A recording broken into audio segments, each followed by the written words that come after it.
You understand everything. The movies, the podcasts, the conversations around you. You get it all. But the moment someone looks at you and says, "So, what do you think?" your mind goes completely blank. Your mouth freezes. And the worst part? You know exactly what you want to say. In your head, it's perfect, but nothing comes out. So let me ask you something brutal. What if the problem isn't your English? What if the problem is you? Okay, that hit hard. I'm Skye, and yes, that is literally my life. I can watch an entire Netflix series in English. I understand every joke, every sarcastic comment, every fast dialogue. But put me in front of a native speaker, and I become a statue. And I'm Aiden, and what you just described, Skye, is one of the most common psychological traps that intelligent learners fall into. Not lazy learners, not unmotivated people, the intelligent ones, the ones who care too much. And today we're going to go deep into why this happens, what it's actually costing you, and how to break out of it permanently. This is English Peak. I love that she said intelligent learners because I always thought I was just bad at speaking, like maybe I'm just not built for it. That's exactly the trap talking, and we're going to dismantle it piece by piece. We've got 4 chapters today. Chapter 1 is called The Silent Saboteur. Chapter 2 is The Perfection Trap. Chapter 3 is Communication over Correctness. And Chapter 4 is The Identity Shift. By the end of this conversation, you're going to see your English journey completely differently. I'm already taking notes in my head. Let's go. Chapter 1, The Silent Saboteur. Okay, so Aiden, let's start there. Why does this happen? Because honestly, when I'm alone, I can speak English to myself. I rehearse conversations, I answer questions out loud in the shower, and it sounds decent. But the second there's a real person in front of me, something shuts down. That something has a name. It's called performance anxiety, and it's not unique to language learning. Athletes feel it before a big game. Musicians feel it before going on stage. But for language learners, it has a very specific trigger, the fear of judgment in real time. See, when you're alone, there's no audience, there's no one to evaluate you, so your brain feels safe. The moment another person enters the equation, your brain activates what psychologists call the threat response. And here's the brutal irony. The smarter you are, the more intense the threat response can be. Wait, why? That feels backwards. Because smart people have higher standards for themselves. You've been building this internal model of perfect English in your head for years. You've been consuming perfect content, well-produced podcasts, edited movies, scripted shows, and unconsciously you start to compare your raw, unfiltered real-time speech to that polished standard. And of course, real-time speech always loses that comparison. That is so accurate, it's uncomfortable. Because I genuinely feel like what I'm about to say isn't good enough before I even say it. And that feeling, that preemptive self-judgment, is what I call the silent saboteur. It's not someone else shutting you down, it's you. Before the conversation even starts, you've already decided you're going to fail. And the brain, being the incredibly efficient machine that it is, simply executes that decision. It says, "You told me this was dangerous, so I'm protecting you by shutting your mouth." So it's a survival mechanism that's working against us? Exactly. Your brain isn't broken. It's actually doing its job beautifully.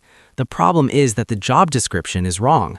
It's treating social embarrassment like a physical threat, like a lion is about to eat you. And because of that, your vocabulary disappears, your grammar disappears, your confidence disappears, all in a fraction of a second. I've read a little about fight or flight, but I never connected it to language learning before. Most people don't, and that's why they keep trying to solve a psychological problem with a linguistic solution.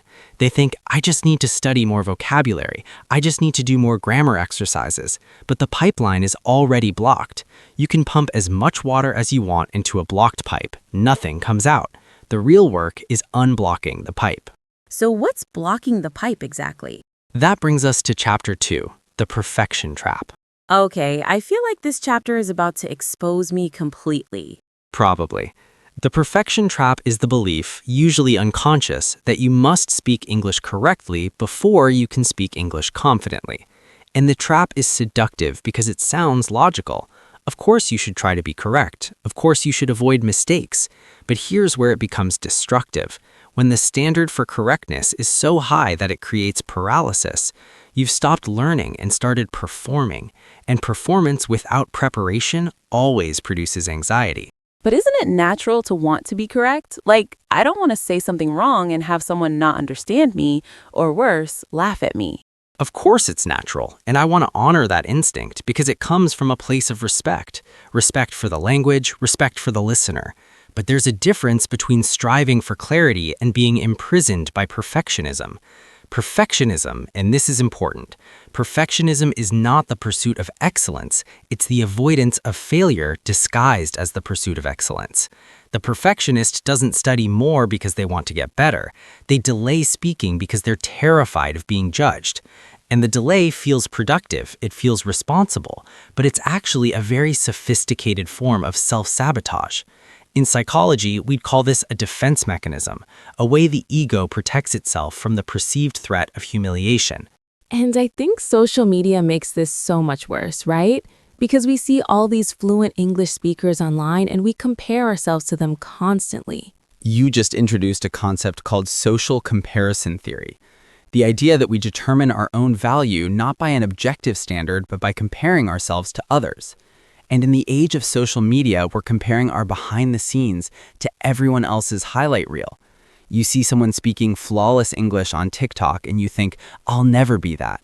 But you don't see the 10 years of immersion, the mistakes, the embarrassment, the moments of complete confusion that built that fluency. The iceberg metaphor. Exactly. You see the 10% above the water. You don't see the 90% of struggle underneath. And when you compare your current reality to someone else's outcome, you create a gap that feels impossible to close.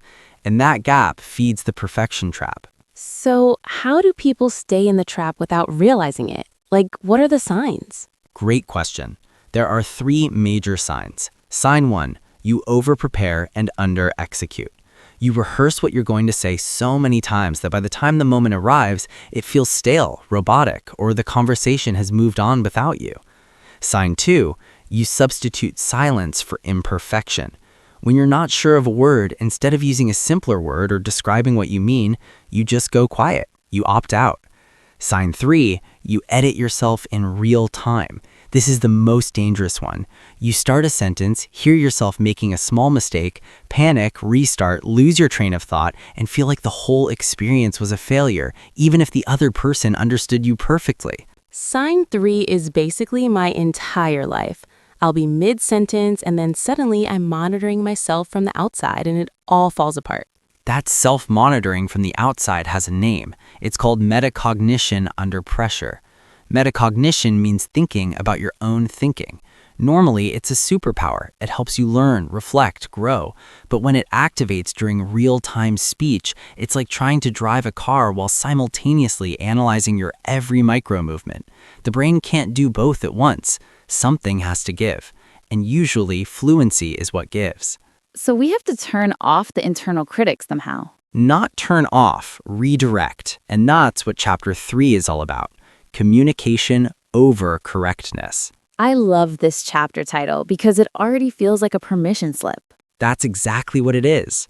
Chapter 3, Communication over Correctness. Here's a mindset shift I want you to really sit with. The goal of language is not accuracy. The goal of language is connection.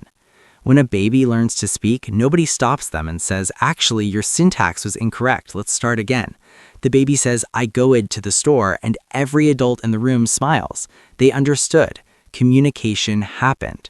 The grammar was wrong. The connection was real. But we're not babies. There's a social cost to making mistakes as an adult that babies don't experience. True, but let me ask you this. When you speak to someone who has a strong accent, who makes grammar mistakes, but who looks you in the eye, who has energy, who has presence, do you judge them or are you just drawn into the conversation? Honestly, I'm drawn in. Confidence is magnetic. I've met people with very basic English who I thought were incredibly impressive because they just went for it. Because they understood something that most learners don't, that communication is 80% energy and intention and 20% technical accuracy. Now, I'm not saying grammar doesn't matter. It does, but it exists to serve communication, not to block it. When you flip the hierarchy, when you make correctness more important than connection, you've inverted the whole purpose of language. So, practically speaking, how do you train yourself to prioritize communication? You have to practice what I call deliberate imperfection. That sounds counterintuitive, but stay with me. Deliberate imperfection means you intentionally lower your standard in low-stakes environments to build high-stakes resilience. You speak even when you know the sentence isn't perfect. You finish the thought even when you use the wrong tense.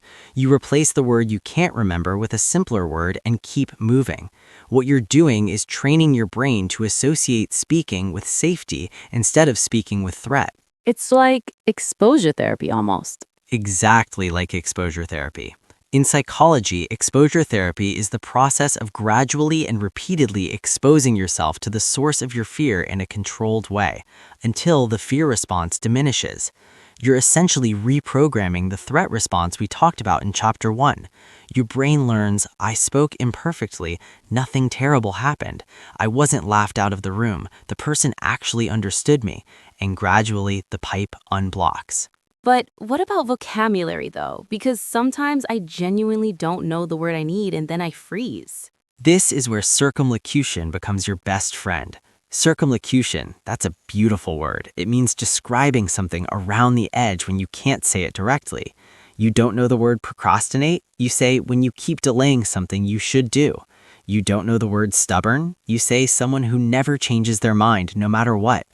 You're not failing to communicate, you're communicating differently. And honestly, circumlocution often shows more cognitive flexibility than knowing the exact word. That completely reframes how I see vocabulary gaps. Instead of a wall, it's a detour.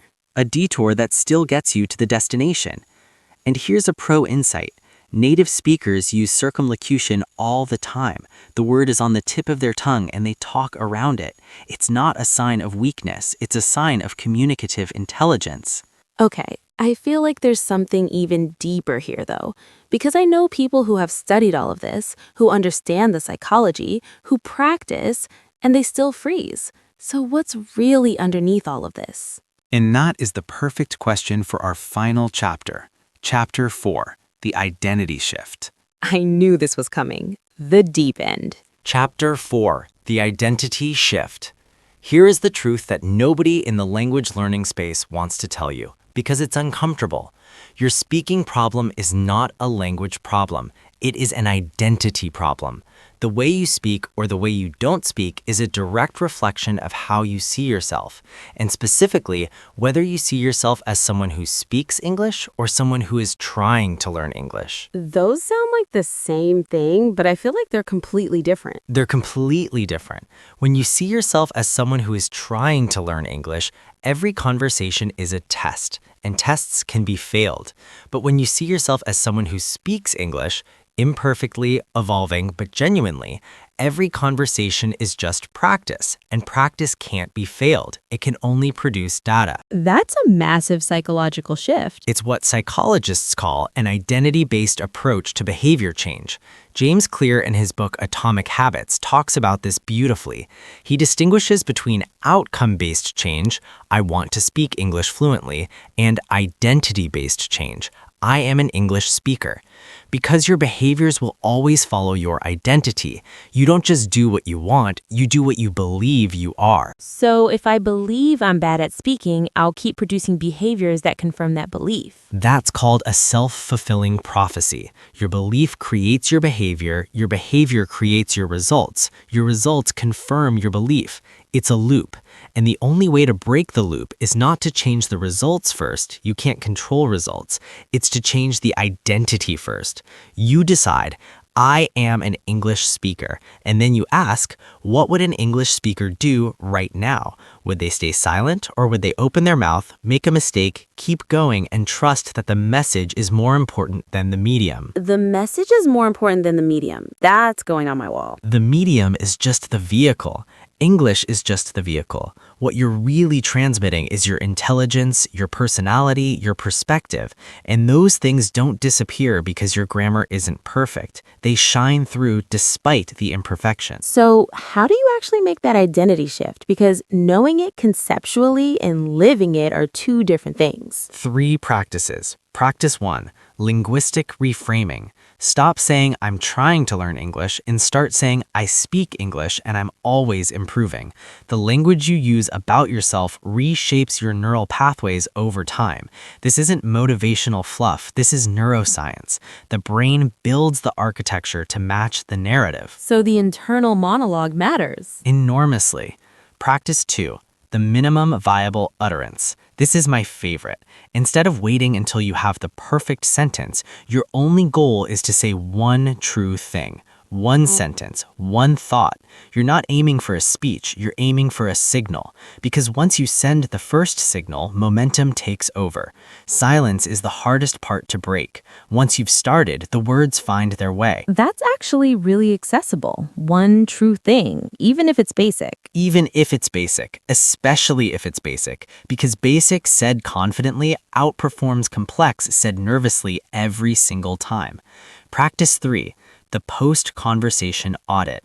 After every English interaction, good or bad, instead of replaying your mistakes and cringing, you deliberately identify one thing that went well, one moment where communication happened, one sentence that landed. You're training your brain to extract evidence that you are in fact capable, and over time, that evidence builds into conviction, and conviction is the foundation of fluency. Aiden, I feel like this conversation has genuinely shifted something for me, and I want to say something for everyone listening right now. If you've been telling yourself that you're just bad at speaking, that it's not for you, that you're somehow defective as an English learner, that is the trap talking, not you, the trap. And the trap can be dismantled, one conversation at a time, one imperfect sentence at a time, one identity upgrade at a time. Let's go into the word tour. Yes, I love this part because we use so much powerful vocabulary in this episode, and I want to make sure everyone leaves with it locked in. Word tour. 10 power words and expressions from today's conversation. First one, performance anxiety, Aiden. You said this is what shuts people down when a real person is in front of them. Performance anxiety. It means the fear or stress you feel when you have to do something in front of others. It's not exclusive to language. Athletes, musicians, public speakers all experience it. The key is that it's triggered by the presence of an audience, real or imagined. Second one, threat response. You compared social embarrassment to a lion attack. Threat response. This is your brain's automatic activation of survival mode when it perceives danger, increased heart rate, narrowed focus, and shutdown of non-essential systems. And unfortunately, creative language is a non-essential system when your brain thinks you're in danger. Third one, self-sabotage, the silent kind we talked about. Self-sabotage means unconsciously working against your own goals. The key word is unconsciously. You're not doing it on purpose. It happens beneath the surface. The silent saboteur doesn't announce itself. It just quietly closes the door on opportunities. Fourth, social comparison theory, the one that social media makes worse. Social comparison theory is the psychological tendency to evaluate yourself by comparing yourself to others. When those others are carefully curated, edited, and presented at their best, which is always the case on social media, the comparison is fundamentally unfair, and the gap it creates is an illusion. Fifth, metacognition under pressure, the one that made me feel so seen. Metacognition is thinking about your own thinking.